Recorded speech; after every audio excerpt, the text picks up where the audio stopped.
Hello friends, आज हम देखेंगे वर्ग 7 से पहली कविता जिसका नाम है sympathy.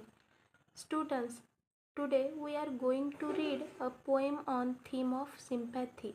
Sympathy is a feeling that allows us to understand and share the pain, sorrow, or suffering of others, and it is inspires us to help them. आज हम सहानुभूति विषय पर एक कविता पढ़ने जा रहे हैं। सहानुभूति वह भावना है जो हमें किसी और के दर्द, दुख, तकलीफ को महसूस करने और उनकी मदद करने के लिए प्रेरित करती है। तो चलिए शुरू करते हैं सिंपैथी पोएम। आपको वार्मर में कुछ एक छोटी सी कहानी बताई गई है जिसके थ्रू आप सिंपैथी को अच्छे से समझ सकते हैं और महसूस कर सकते हैं। चलिए शुरू करते हैं।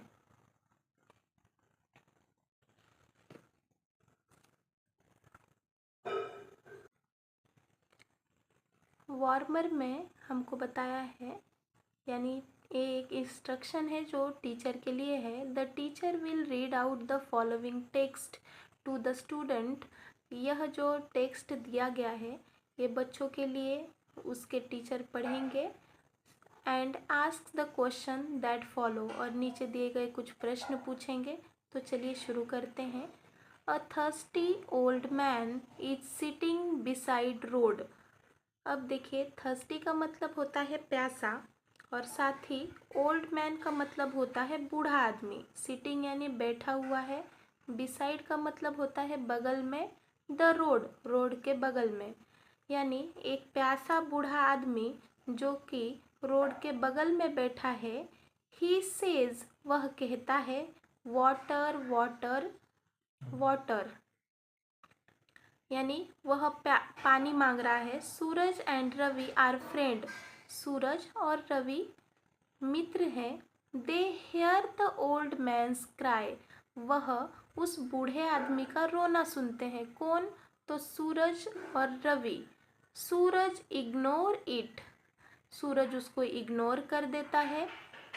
बट, लेकिन Ravi stop near the old man, लेकिन रवि क्या होता है, उस बूढ़े व्यक्ति के पास कुछ देर ठहर जाता है। He takes out his water bottle, वह अपनी वाटर बॉटल यानी पानी की बोतल निकालता है। He gives the bottle to the thirsty man, और वह जो बूढ़ा व्यक्ति रहता है, बूढ़ा प्यासा व्यक्ति, उसे वह अपनी बॉटल देता है। The man's takes the bottle and drink water, और वह बूढ़ा व्यक्ति वह पानी पीता है और उसको थैंक्स करता है, यानी उसको आभार प्रकट करता है रवि को। तो चलिए हम देखते हैं कि इस छोटी सी कहानी से हमने क्या सीखा। हम कुछ क्वेश्चंस के थ्रू यह जानने की कोशिश करेंगे कि क्या हम इस कहानी को समझ पाए। पहला प्रश्न है, why does Ravi stop near the thirsty man, यानी रवि उस बूढ़े प्यासे व्यक्ति के पास क्यों रुका है। तो हम सभी जानते हैं, हमने देखा कि जैसे दो मित्र हैं, रवि और सूरज, यह दोनों मित्र हैं। तो रवि को वो जो बूढ़ा व्यक्ति था जो रास्ते के किनारे बैठा है उस पर दया आई है ना। चलिए तो देखते हैं, इसका आंसर इस प्रकार होगा, because the old man was thirsty he was asking for a water, यानी जो बूढ़ा व्यक्ति था वह प्यासा था और वह पानी के लिए पूछ रहा था, जिस कारणवश रवि वहाँ पर रुक गया है। चलिए दूसरा प्रश्न देखते हैं, why does the man thank Ravi, उस बूढ़े आदमी ने या वह उस आदमी ने रवि को क्यों आभार प्रकट किए हैं। तो उसका आंसर है, because Ravi gave him water, क्योंकि रवि ने उसको क्या दिया है, पानी दिया है। थर्ड क्वेश्चन है, do you ever feel sorry for a person in grief, क्या आपको कभी कोई दुख में या कष्ट में पड़े हुए व्यक्ति के प्रति दर्द महसूस होता है। तो इसका आंसर यह होगा यस, क्योंकि हम सभी को ऐसा कभी ना कभी फील हुआ है कि अगर कोई कष्ट में है, दुख में है, ग्रीफ में है, तो हमको क्या होता है, उसके प्रति सहानुभूति होती है ना। तो उसका आंसर यह होगा yes, once I felt very bad when a child was crying for a bread. यानी हाँ, मुझे एक वक्त ऐसा आया है जब बहुत दुख हुआ था, जब एक छोटा सा बच्चा रोटी के लिए रो रहा था। चलिए पोएम की तरफ बढ़ते हैं, जिसका नाम है सिंपैथी। सबसे प्रथम हम यह करेंगे कि इस स्टांजा में जो कुछ भी डिफ़िकल्ट वर्ड्स आए हैं उसके मीनिंग जानेंगे और फिर कविता को लाइन बाय लाइन देखते चलेंगे। पहली लाइन में फर्स्ट वर्ड है आई, जिसका मतलब होता है मैं।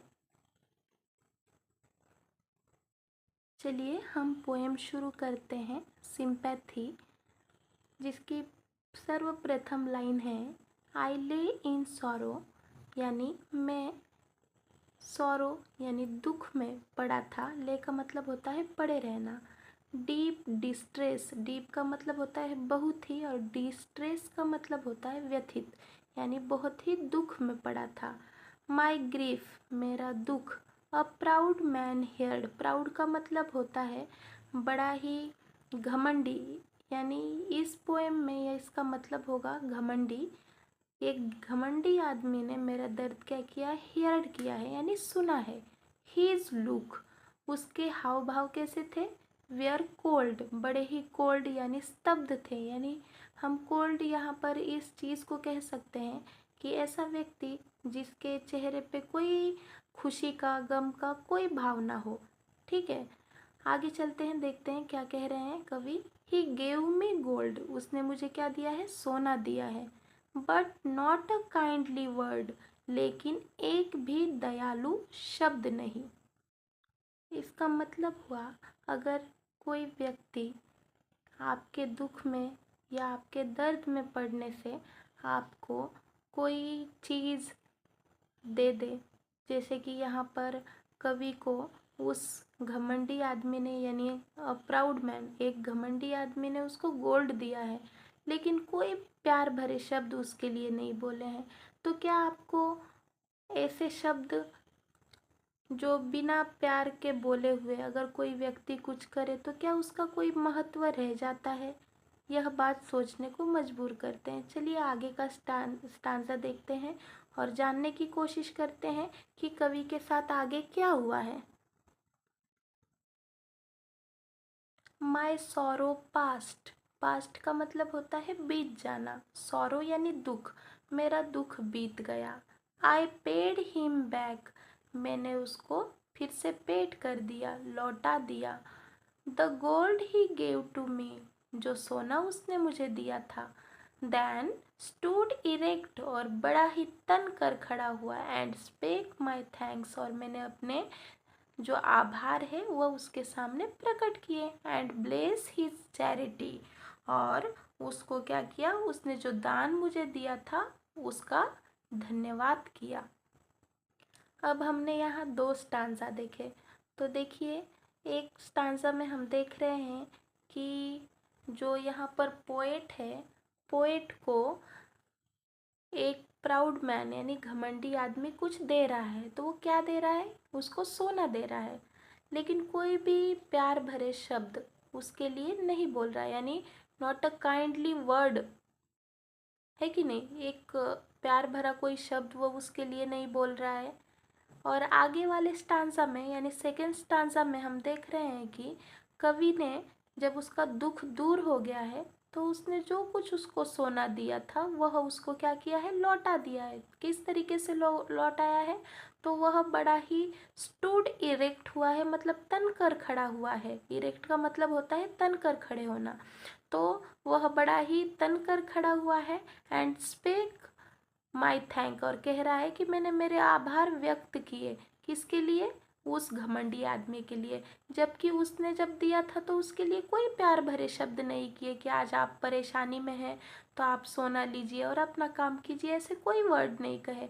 लेकिन जब कवि के पास पैसे हुए हैं और जब उसने उसको दिया हुआ गोल्ड फिर से लौटाया है तो कवि तन कर तो खड़ा हुआ है, लेकिन वह अपने आभार व्यक्त कर रहा है। इससे हम यह समझते हैं कि किस प्रकार अगर कोई आपको कुछ हेल्प करे तो जब आपके पास आपकी समस्याएं दूर हो तो हम किस प्रकार उसको अपने आभार व्यक्त करें। हमें हमेशा झुककर उसको अपने आभार व्यक्त करना चाहिए, ताकि जिस किसी ने भी आपकी हेल्प की हो या आपको कभी आप जब असहाय महसूस कर रहे हो, तब आपको जब किसी ने कुछ अच्छा फील कराया हो, तो ये हमारा फ़र्ज़ बनता है कि हम उसको उस वक्त जब हम परेशानी में थे उस वक्त को याद करें और उस व्यक्ति ने जिस व्यक्ति ने आपको बड़े ही सहानुभूति से कुछ हेल्प की हो उसको समझें।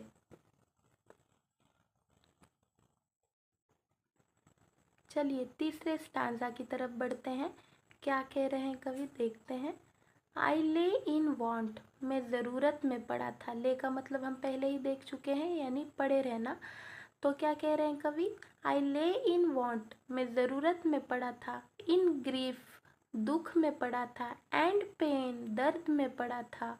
अ पुअर मैन पास्ट माई वे, पास का मतलब हम पहले भी देख चुके हैं, गुजरना।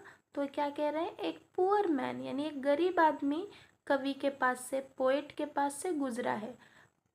ही बाउंड माई हेड, उसने मेरे सर को बांधा। ही गेव मी ब्रेड, उसने मुझे रोटी दी। He watch me night and day, उसने मेरी देखभाल की दिन और रात। इसका मतलब हम देख रहे हैं ही बाउंड माई हेड, तीसरी लाइन में हमको पता चलता है कि कवि को कोई चोट पहुंची है, जिसको क्या किया है, जो पुअर मैन है जो उसके रास्ते से पास्ट हो रहा था यानी गुजर रहा था, उसने उसकी हेल्प की है, उसके सर को बांधा है, जो चोट लगी थी उस पर उसने क्या किया है, कुछ बांधा है। ही गेव मी ब्रेड, और उसने उसको ब्रेड यानी रोटी दी है। ही वॉच मी, और उसको कवि को उसने क्या किया है, देखा है। किस तरीके से, नाइट एंड डे यानी रात्र और दिवस दोनों तरीके से, यानी दिन में भी और रात में भी कवि की बड़ी ही क्या की है, देखभाल की है।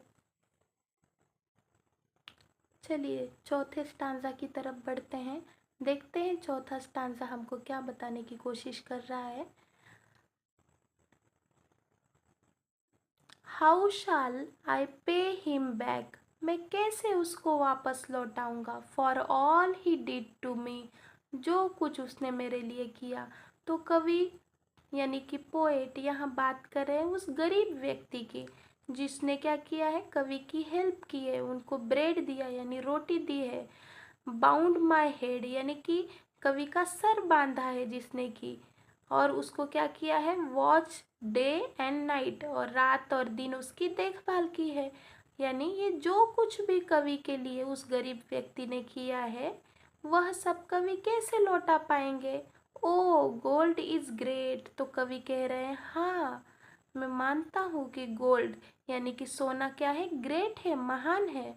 But greater far is heavenly sympathy, लेकिन क्या है, उससे भी महान है स्वर्गीय सहानुभूति। स्वर्गीय सहानुभूति का मतलब यहाँ कहना चाहते हैं कि जो कि हम ऐसी चीज़ें जो कोई हमारे लिए करे तो हम कभी नहीं लौटा सकते। यानी कि आप जब दुख में थे तो आपको किसी ने आपके सर पर से हाथ फेरा या आपके लिए प्यार भरे शब्द बोले, क्या आप उसको लौटा सकते हैं। पहले स्टांजा में तो हमने देखा किस प्रकार एक प्राउड मैन ने गोल्ड दिया है, तो उसको फिर से पोएट ने वो लौटा के उसके आभार व्यक्त कर लिए हैं। लेकिन अब जो कि पुअर मैन जो गरीब व्यक्ति है उसने उसके लिए जो कुछ किया, दिन रात उसकी देखभाल की, क्या कभी कभी उसे लौटा पाएगा, कभी नहीं लौटा पाएगा। इसका मतलब हुआ कि सोना तो महान है लेकिन उससे भी महान है स्वर्गीय सहानुभूति। इस कविता को हमने देखा कि बड़े ही ढंग से, बड़े ही प्रभावशाली ढंग से चार्ल्स मैक ने प्रस्तुत किया है। यह कविता हम यहीं समाप्त करते हैं। अगली कविता हम देखेंगे अपने अगली वीडियो में।